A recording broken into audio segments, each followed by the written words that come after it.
Oke, halo semuanya, berjumpa kembali di video kali ini. Kita akan membahas topik tentang bisnis proses modeling, ya, satu teknik ya terkait dengan uh, bisnis proses analysis, ya, dan varian dari bisnis proses modeling ini sering juga orang menyebutnya sebagai proses map, ya, atau ya dalam bentuk Swain-Line diagram, ya. Swain-Line diagram juga kurang lebih sama untuk menggambarkan bisnis proses modeling sebenarnya. Nah, tentunya bisnis proses modeling ini berfungsi ya supaya kita bisa melihat, ya, kita bisa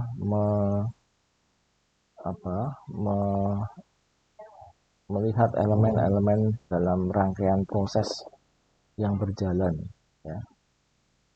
Jadi workflow system, ya, is one where the operation of business process is managed, monitored, and controlled by computer system, ya. Jadi tentunya eh, dengan memodelkan bisnis proses itu membuat kita bisa melakukan atau memahami dan juga melakukan monitoring dan kontrol terhadap proses, ya, jalannya proses itu sendiri, apakah sudah benar atau belum, gitu ya. Ini kita bisa mengindikasikan atau bisa melihat pada aspek mana dari proses model itu yang perlu mendapatkan perbaikan atau perlu diperbaiki, ya, mana yang sudah berjalan dengan baik, ya, dan sebagainya. Kita bisa mengidentifikasi dan bisa memonitor, mengelola, dan melakukan fungsi kontrol terhadap proses tersebut. Nah, elemen kunci di dalam bisnis proses di situ, ya, tentunya ada the business event that initiate the process, tentunya. Ya, jadi elemen-elemen dari bisnis proses itu ada event awal, ya, initiate event, ya, yang itu akan men-trigger proses itu berjalan, proses bisnis itu berjalan. Dan kemudian juga ada task that make up the process, ya, adanya activities atau task yang kemudian akan memproses, ya, inputan yang ada, ya, akan merespon initial event itu dalam suatu rangkaian proses yang sudah sudah diatur begitu, ya, dalam proses tersebut. Kemudian juga the actor, ya, ada aktor yang handle, ya, memonitor ataupun juga memanage proses tersebut. Kemudian sequence atau flow of tasks, ya, jadi ada serangkaian aktivitas, ya, yang sudah dirancang di dalam setiap proses yang dijalankan. Kemudian the decision that lead to alternative process flow, ya, ada rules untuk decision making yang itu semua akan memberikan arah dan memimpin proses itu berjalan dengan baik.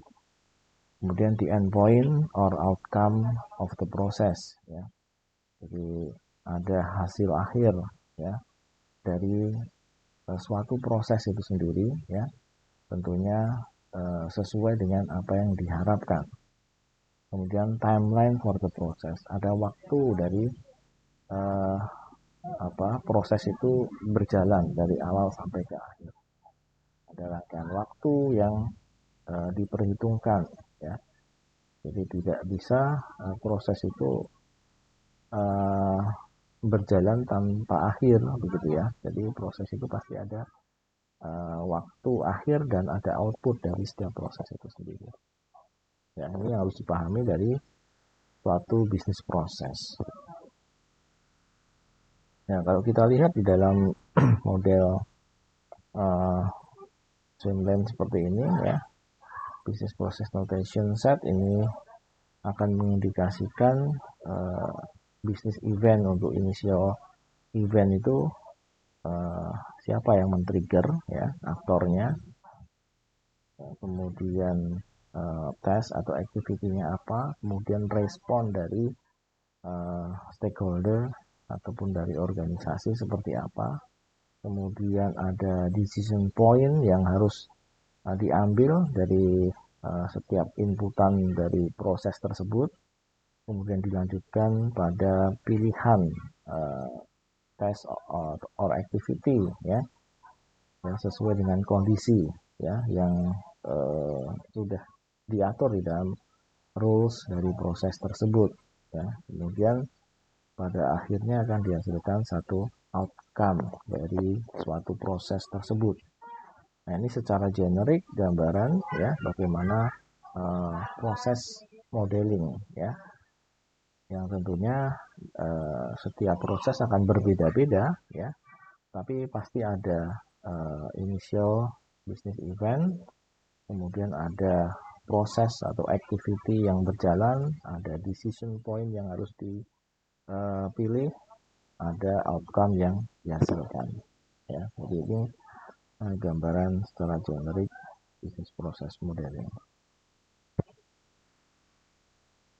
Oke, kemudian juga ya, kalau di dalam konteks dengan hierarchical numbering system, tentunya setiap proses itu bisa diidentifikasikan, ya, dengan memberikan numbering, ya, secara hierarchical, ya, dari setiap levelnya, ya, kemudian sub levelnya dan seterusnya, ya. Jadi task name atau prosesnya juga itu akan bisa diidentifikasi, ya, dari masing-masing proses number itu sendiri, ya. Jadi dengan membuat modeling, ya, dengan hierarchical ini kita mengidentifikasi setiap proses yang ada di dalam proses bisnis, rangkaian proses bisnis itu dengan membuat numbering dari setiap proses atau aktivitas di dalam proses bisnis tersebut, ya, sesuai dengan level dan juga proses yang ada di dalam, ya. Ini gambarannya seperti itu. Oke, selanjutnya nanti kita akan membahas terkait dengan teknik yang selanjutnya, yaitu business rules analysis. Oke, terima kasih.